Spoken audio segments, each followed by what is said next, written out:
Yes, I said thank you. Do you mind pulling that door so it click? Thanks.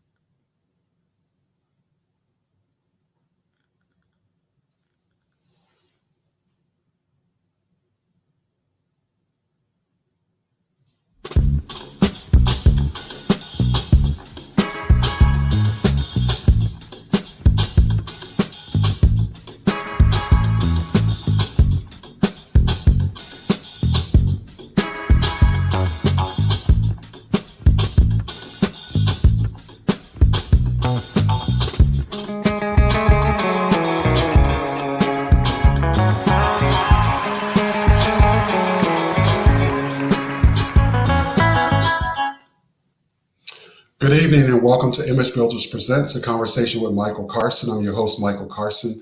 Thank you so much for tuning in tonight for part two of our Overcomers and Champions series.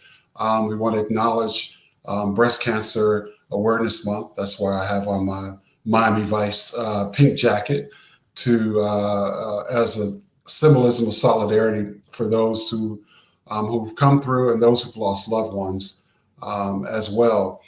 Tonight we have a great show for you. I'm just pleased to have this gentleman on my show and the work that he's doing, not only for the organization he works for, but within the community. If you're watching the show by Facebook, make sure you click that share button and the like button as well. If you're watching us via YouTube, make sure you click the subscribe button as well as the bell so that you'll know when we are on the air. We're typically on the air every Thursday night at 7 p.m. And then we follow the show on Instagram at Instagram Live. And my handle on Instagram is Michael Carson Jr., which we'll be doing tonight about 7:40. So once we finish the show tonight, you can hop on over to Instagram and watch the show there. As I just mentioned, I have an excellent guest on the show with me tonight. He's a researcher, he's an educator.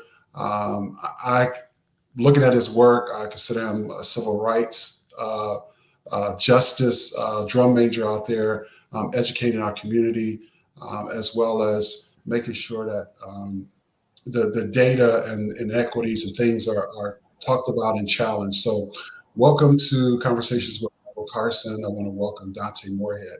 Thank you, brother, for joining me tonight. No problem. Thanks for having me. Thanks for the pretty nice, pretty great words of praise there with the civil justice and all that. Yeah, I I mean, appreciate.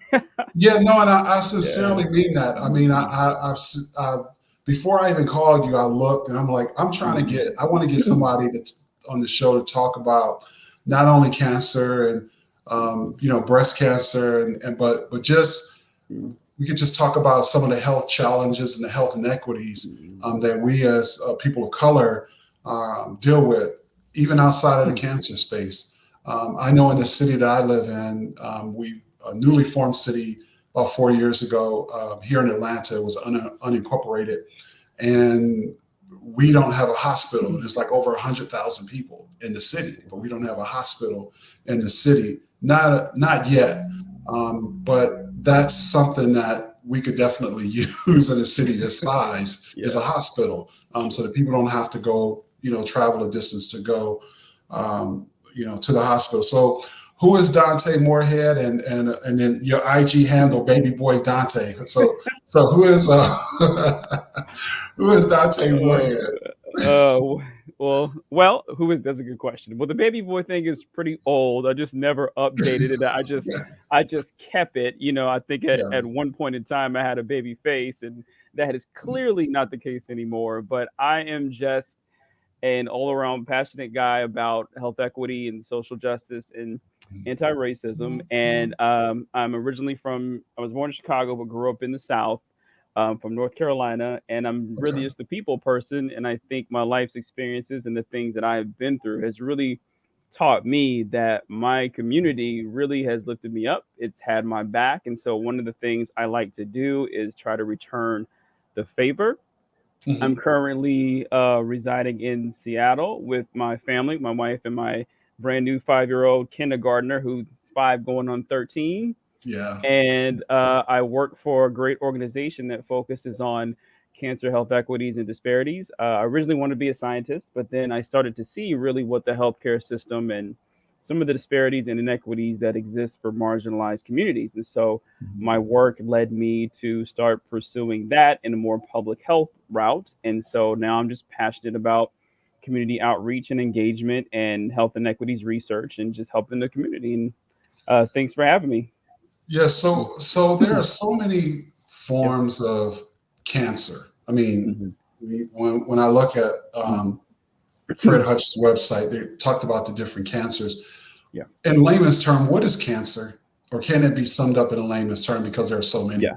There's so many, but the best way I would describe it in layman's terms is to say it's uncontrolled cell growth. Uh, Basically, a tumor forms in some organ, tissue, blood, whatever cells, mhm, and then that tumor kind of explodes and releases uncontrolled cell growth that starts to damage other cells, neighboring tissues, other organs to the point where people start to suffer. It becomes a chronic condition, and mhm, then they require certain types of treatment or therapy. But it's basically uncontrolled cell growth as a result of genetic mutations, risk mhm. factors, all kinds of things. So that uncontrolled cell growth can basically happen in various cells or parts of the body, and it's very tough to prevent. It's very tough to cure or to heal, and it's just a big problem. So how to, oftentimes we talk, you said it's very tough to prevent. Yes. Oftentimes we're told not to eat this, then we're told to eat Mhm. that, then we're told, Yeah.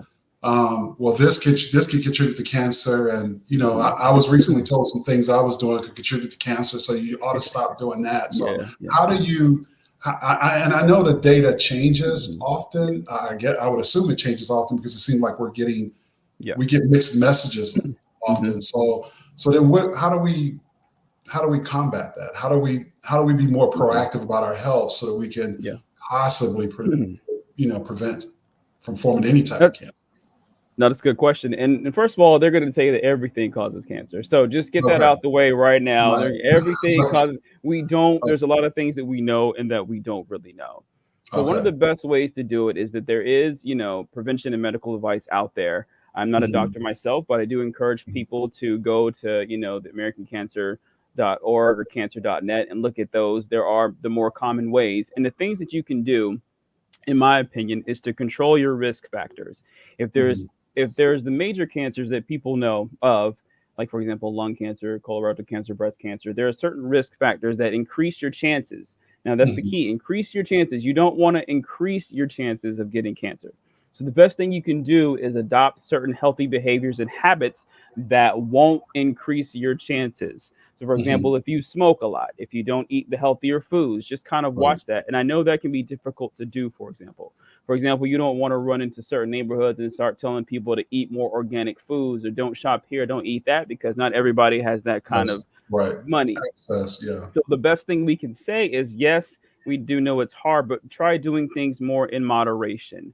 I would Hmm. love for people to quit drinking and smoking, but people make their own personal choices.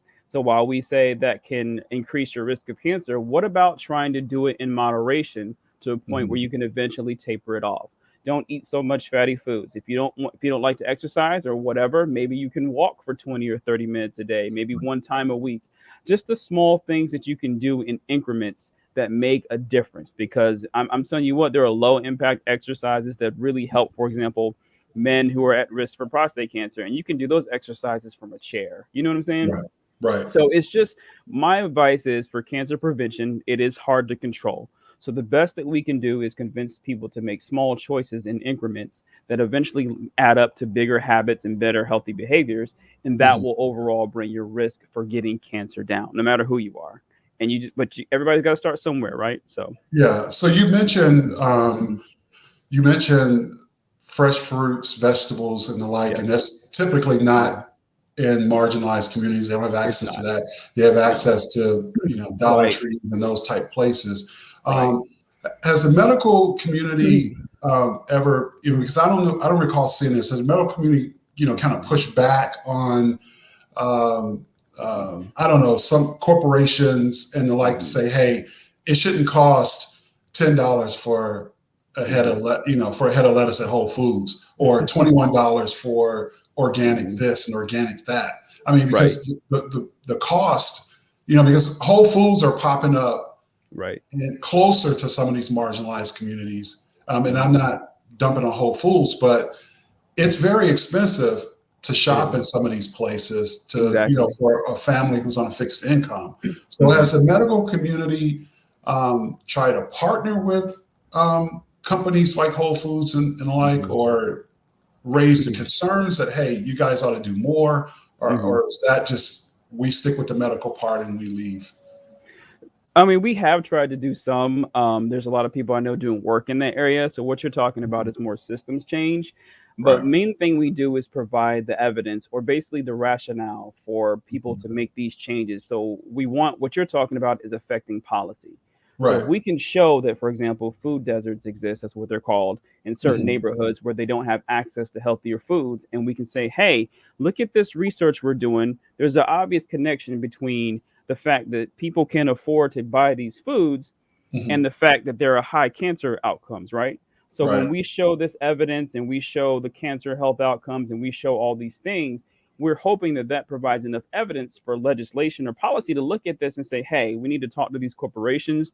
We Mhm. need to be able to bring more healthier foods to neighborhoods, for example, or things like that. And I'll be honest, in some parts of the country, it's more progressive than others, and they're able to do those things. So, for example, we have partnerships out here where we work with Whole Foods to do health initiatives, or we have farmers markets on the weekends, things like that. But in certain parts of the country, you might not get that.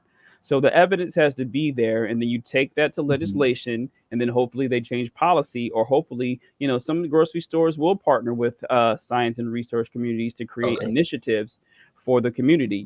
We do it right here in the form of, like I said, farmers market. We encourage to buy people organic and local, but then we also understand that underprivileged neighborhoods or marginalized neighborhoods need access Right. to those foods at not just access, but at a good price point. Price point. Yeah. And so we can have certain programs or government programs subsidize the cost and then they kind of bridge the gap. So these things are out there. So there is push, but Mhm. main push is to provide the evidence to change legislation and to create meaningful change. So who is Fred Hutch? Mhm. Did they choose you? Did you choose them?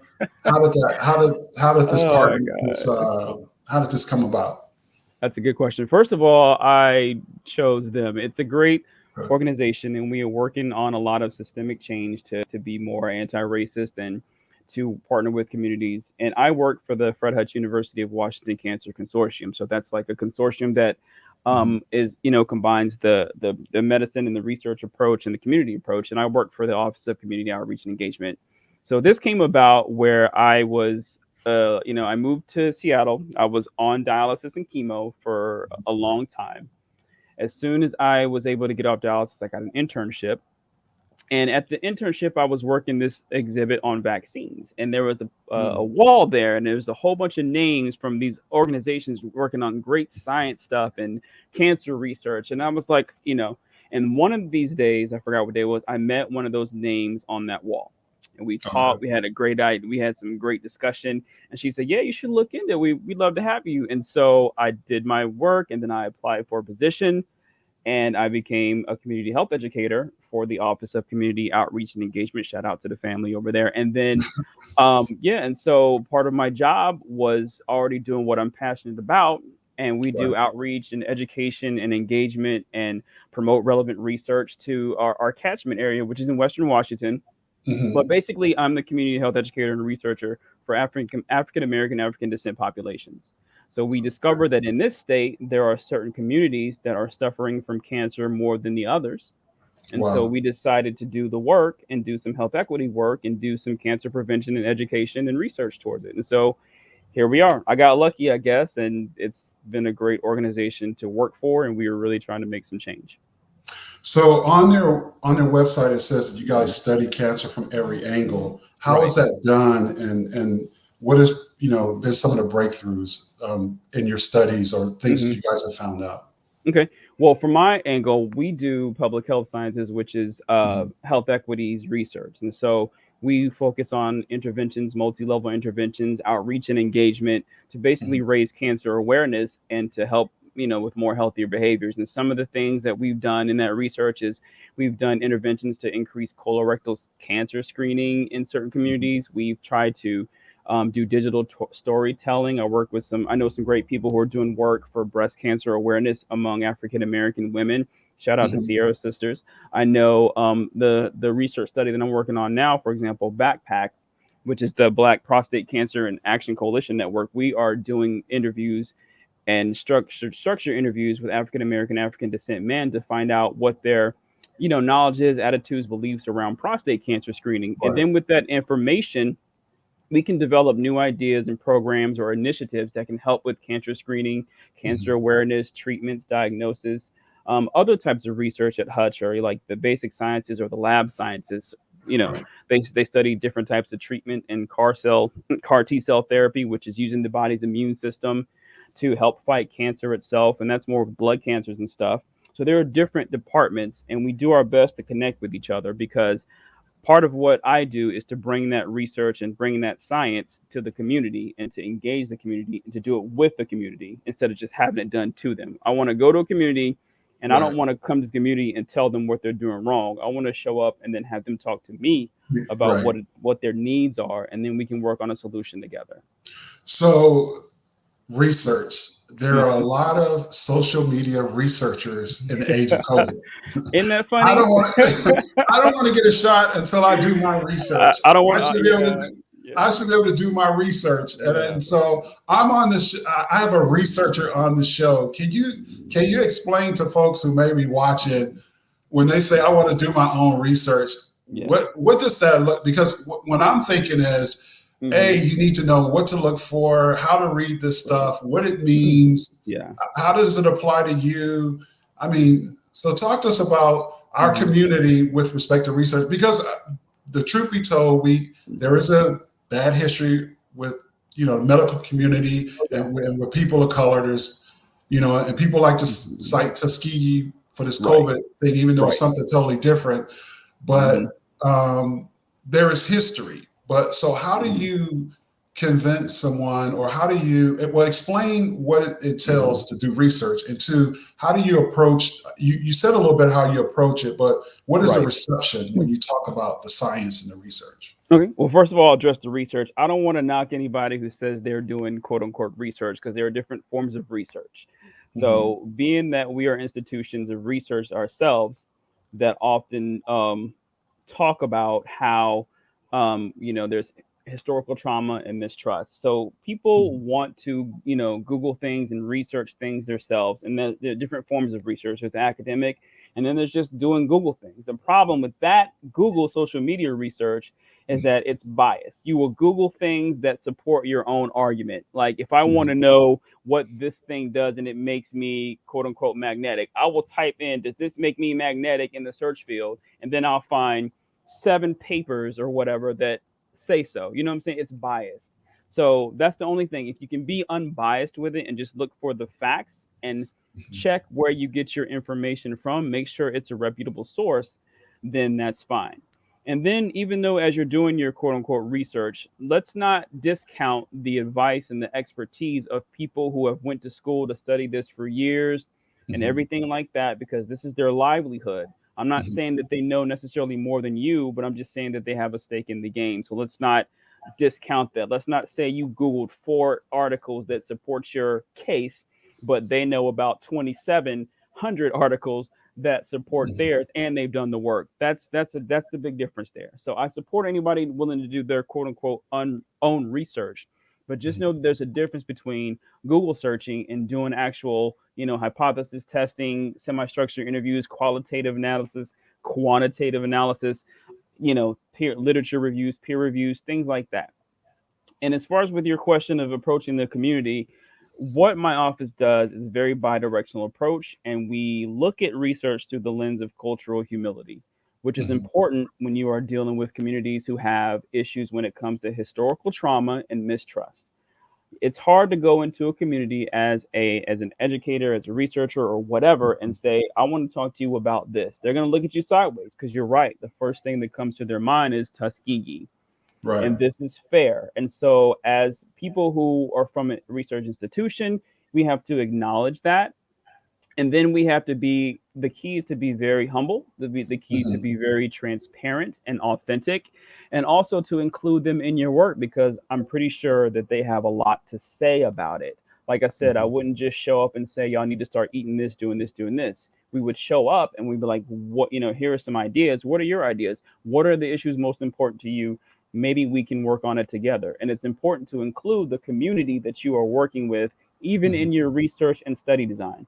If I wanted to write a grant or to do a project that involved, dealing with African American men in the church, I would go Hmm. to churches and I would write the church into the grant so that we all get paid and Right. that they will Right. also have a stake in the research and they would help me build out that specific intervention or program.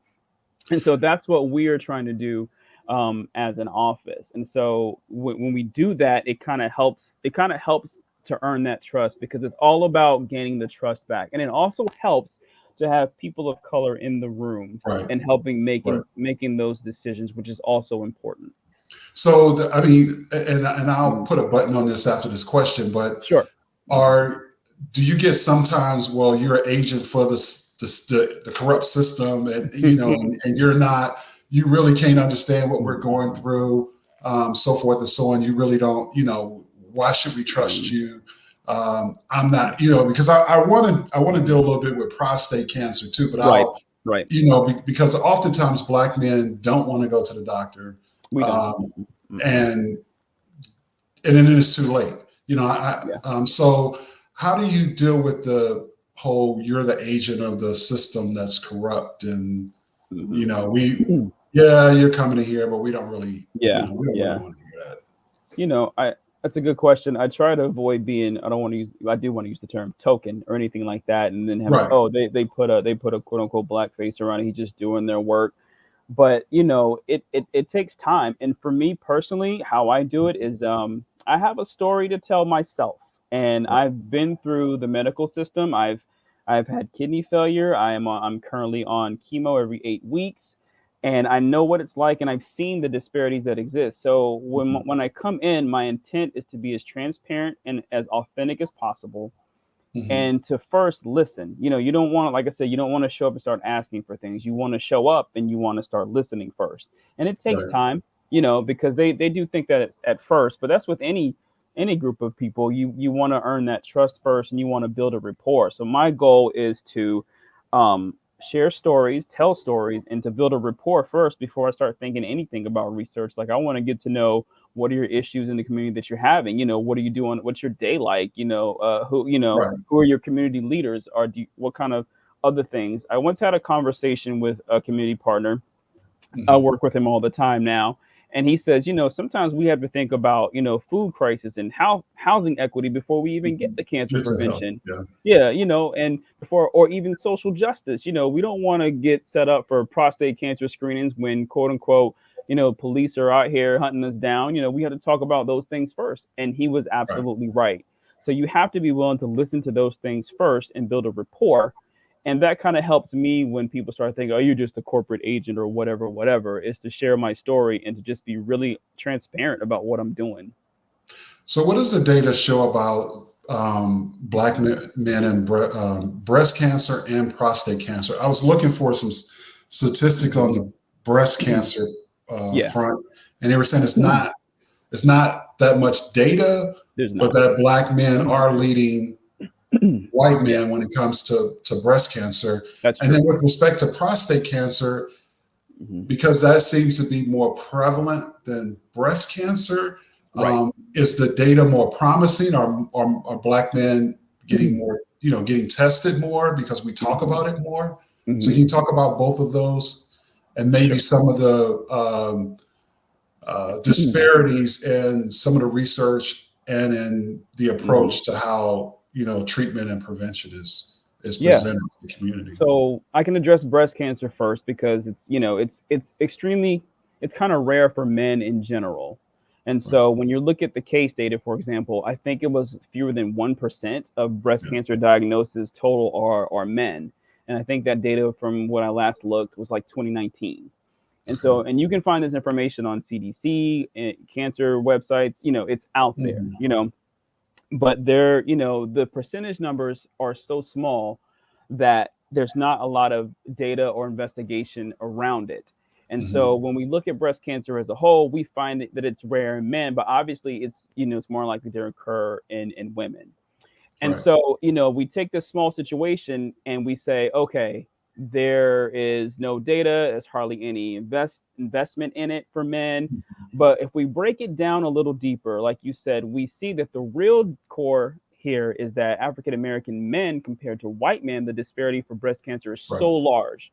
Right. And so, we have to look for the signs. We have to say, well, this may not be a cancer thing necessarily, but if we approach this as a racial disparity, health disparity thing, then maybe we can make more ground. That'll Hmm. prompt people to say, let's look at breast cancer in African American men.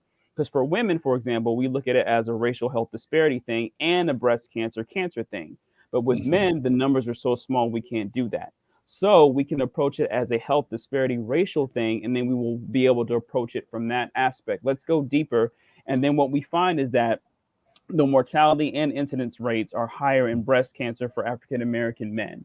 And so Hmm. screening becomes important when you notice the symptoms such as nipple pain, nipple discharge, soreness, things Hmm. like that. Now, we can't exactly get a mammogram because we don't have the same amount of breast tissue, but you can still get screened Wow. and you can Okay. speak with your doctor about it. And so a lot of men don't consider that as well. We just ignore the symptoms because it doesn't happen to men. Right. But, pay attention to the symptoms. When you're not feeling right, you can go check with your doctor and Hmm. they'll be able to examine you. And even though it's a rare thing in men, we know that it's prominent in women. So as a male community, I think one of the things we need to do, and it is breast cancer month, so I just want to shout out our women, Hmm. that we do need to uplift Yeah. our women in that category, Yes. because they have it worse than we do. Yeah. So that's with breast cancer. We can still get You can't get a mammogram necessarily, but you can get screened and you can get a biopsy, and that will Hmm. determine what if you have breast cancer. Now, prostate cancer is a whole different animal, and we're Right. swinging from one spectrum to the other. And this Right. is a serious issue with Black men, African American men, African descent men, with mortality and incident rates.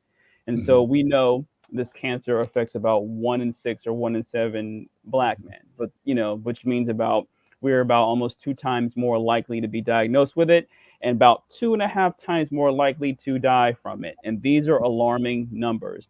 We don't necessarily know if it's genetic or if it's screening or if there are social factors, Hmm. but we do know that whatever it is somehow tied to the outcomes are somehow tied to social factors and race and ethnicity and Wow. the social determinants when it comes to Wow. that.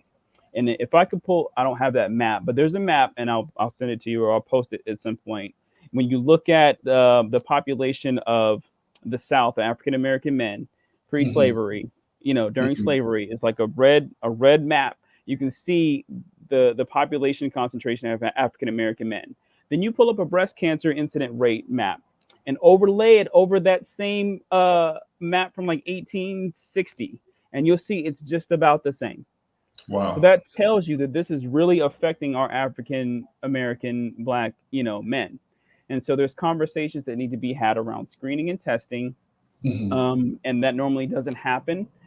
And even the U.S. Preventive Task Force, they give it a C rating. I don't know if that's been updated, but I think it was a C Wow. rating. And that Wow. means that the onus, which is what I don't like, is placed on the men to have the conversations with their doctors instead of like if you're 40 years old, which is you're Hmm. African American male, you're high risk. You Yeah. go into that doctor's appointment, you give your family history, all that stuff, yada yada yada. That doctor should be asking you, have you been screened for prostate cancer? You know, you Hmm. and men, like you said, we don't go to the doctor. Right. So, and then there's a Well, lot of beliefs around screening and, digital rectal exams and things like that. So it's a yeah. problem. We're catching it too late. And if we could start screening earlier and if we could do better with the diagnosis and treatment process, we can bring those outcomes down. I'm sorry, I cut you off. Go ahead. No, I was going to say, even Mhm. Once they, and then some men I've Yeah. known, and I've personally had these conversations with men when they Yeah. find out the procedure, they're like, Mhm. "No, I ain't having that done. I'm not. I Right. don't want no. I don't want no guy doing that." And me personally, Mhm. I'm 56, and I started having screenings at 40, 41, Okay. That's on good. an annual basis because it's like, Mhm. again, I don't know what. I'd rather somebody tell me way ahead of time than find out on the, Right. when it's too Mhm. late. But but there were times where I Mhm. had screenings and I say, "Oh, your PSAs are too high or PSA. whatever, and we Mhm. need to, Mhm. we need to pay more attention to that." And then, Right. but it's. I just thought that prostate cancer would be something that, because we know, Right. we talk about it more than we talk about breast cancer, that Yeah. the numbers would show that we've kind Mhm. of Mhm. closed the gap a little bit, but I guess we haven't, No. in that respect, to men dying, Yeah, yeah, it's dying from it. very it is ki I don't I hate to use the term problematic, but for African American men, African descent men in this country, the outcomes are just the Mhm, incidence rates and the mortality rates are just high. mhm, And we need to encourage, in PSA testing, if you don't want to get the DRE exam, that's understandable. That's a cultural mhm, thing. You don't want to force that. But the PSA test, it's mhm, a simple blood test. When I turned 40 last year, I got screened. And I was mhm. getting blood work done, and she didn't even have to do another needle. She just did my blood work, and I had said, "Hey, can you add a PSA screen test onto that?" She's like, "Yeah, I'll add it onto the test." And even Okay, if you don't, if they just take a sample of your blood, if you're doing a right. lab, and then they run the test, and they can tell you, like you said, what your PSA score is or whatever. Mhm, And then you just at least know, because this is, something that's kind of hurting our community. And so we need to get PSA tested, and we need to be able to to talk to providers about speaking with men about it, mhm, because we're not going to walk in there if you don't have the knowledge or education. You're not going to walk in there when you're getting your physical at 40. Oh, by the way, I need a PSA test. We're not going to do that. mhm, And so we need to make sure we're bridging that gap between provider and patient to have that conversation, because it's a pretty high killer for, as far as cancer is concerned, for African American men. And all it takes is a simple blood test, yeah, at the age of 40 at least. Some say at 45. I would say 40, especially yeah, if you have a family history of cancer, that's which true. I Yeah. do. And so I would say 40, go and get PSA tests, and then you'll have that information, and then you'll be able to develop a treatment plan or anything from there. The trick is to catch it early, because it is treatable, or excuse me, the Mhm, more earlier we catch it, the more treatable it is. If we catch it around 65 and you've had it for like 4 or 5 years already, maybe even 10 years, that's a problem. yeah. So we're already over the half an hour Oh, part, but sorry. I I talk a want lot. no, no, no, we're good. This happens because this Yeah. is excellent information, and I knew this Yeah. was going to happen. So I want to finish up with two Mhm. things. One, I want Sure. to the Mhm. reason I wanted you on the show because like I said, you're a champion in my mind, and Thank in you. what I view a person to be a champion, because you're overcoming something yourself, but you're still Mhm. out giving and sharing and pressing through. Yeah. So talk a little bit about your journey with, is it AHUS? Is Mhm. it Oh, yeah. AHUS? Your Sure. journey with that, and then um, Mm. finally the second part to that is who is your champion and why? Oh, that's a good question. So with it's called atypical HUS, and it stands for Mhm, atypical hemolytic uremic syndrome. It's extremely rare, maybe about 1 in 500,000 cases in the U.S., maybe about mhm, 1 in 2 million worldwide.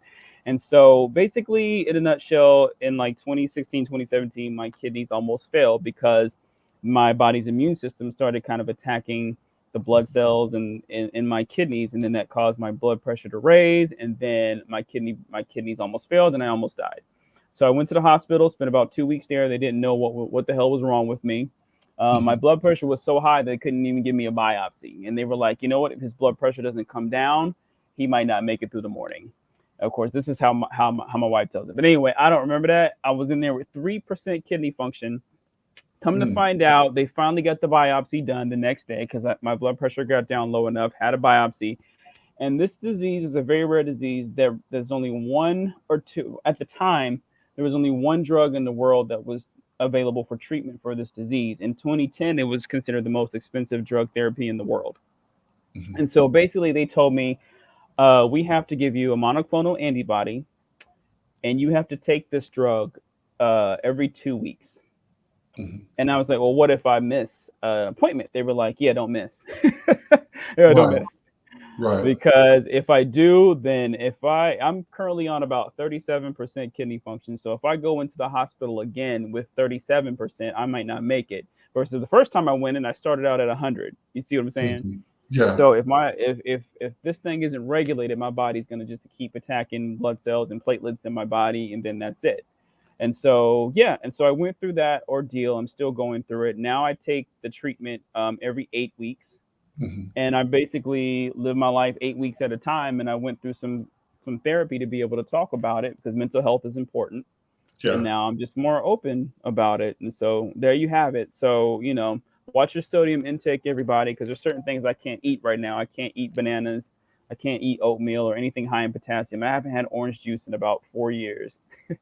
So, yeah, it's that's what it is. So, and for me, my champion is I have so many is anybody who's doing the work in health equity research. I have the Mhm. pleasure of working with some of the most brilliant people whom I consider mentors, whether they consider myself them my mentor or not. I consider them mentors.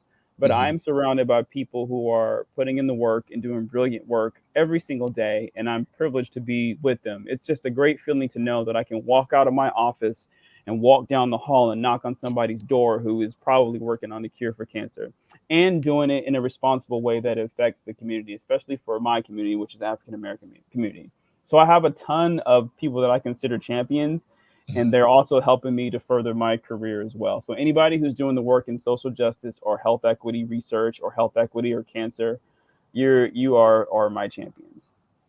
Well, Dante, thank you so much for being on the Yeah. show tonight. It's been an absolute pleasure. We're gonna hop off Yeah. this call. For those of you that are watching, and we're gonna go over to Instagram.